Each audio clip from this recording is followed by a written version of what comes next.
Le capitaine Ibrahim Traoré, président de la transition, chef de l'État, s'est acté à 34 ans.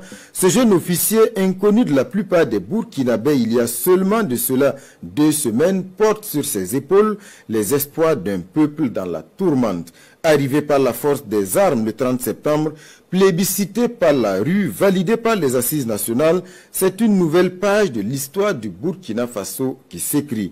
Il était venu sans intention de pouvoir, juste pour rectifier la trajectoire du mouvement patriotique pour la sauvegarde et la restauration et répartir au front, pour faire ce pour quoi il a été formé, la guerre. Et le voilà aujourd'hui au pied du mur, à la barre pour conduire le navire Burkina Faso et son peuple dans la tempête. Et le moins que l'on puisse dire, c'est que le capitaine Ibrahim Traoré part avec un capital crédit assez solide si l'on s'en tient à la mobilisation dans la rue depuis les premiers moments du coup d'État. Mobilisation à Ouagadougou, à Bobo-Dioulasso, à Kaya, à Wayouguia, bref, aux 4 coins du pays, pour tourner la page d'Amiba, symbole d'un espoir très vite déçu. Ceux qui parlent d'une insurrection militaro-civile sont certainement dans le vrai. Cette mobilisation spontanée est cependant loin d'être un blanc-seing pour le pouvoir des capitaines, car elle est proportionnelle aux attentes d'un peuple meurtri. Mais maintenant que le sort de la présidence est tranché, cette mobilisation et cette énergie affichée dans les rues ne doit pas s'estomper, elle doit savoir se sublimer et se canaliser dans la discipline pour devenir une force de transformation positive. Tous ensemble contre la division, contre la haine de l'autre, tous ensemble derrière nos boys au front, tous solidaires avec les personnes déplacées internes, tous respectueux de l'autorité, cela s'appelle la cohésion, l'unité sans laquelle il est illusoire de croire en un homme providentiel.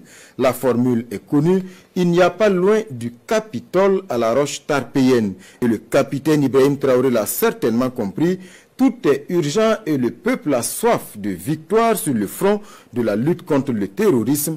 C'est cela l'urgence des urgences. Mais des atouts, le capitaine en a, et pas des moindres, une popularité spontanée et surtout des leçons à tirer de la chute et de la déchéance de l'ancien président d'Amiba. Au moins les capitaines ont une claire idée de ce qu'il ne faut pas faire, ne pas reproduire les mêmes erreurs, à commencer par le casting. Beaucoup d'observateurs avertis le disent, l'échec de Damiba est un échec personnel, mais surtout un échec de casting. L'homme qu'il faut à la place qu'il faut, cela est essentiel pour un pays comme le Burkina Faso en guerre. Des hommes qui n'ont pour boussole que l'intérêt supérieur, loin de l'arrogance, qui savent s'affranchir de la tentation du gain personnel et rapide, des sirènes et des connexions sectaires et clivantes. Changer de stratégie, avoir le courage des nouvelles options.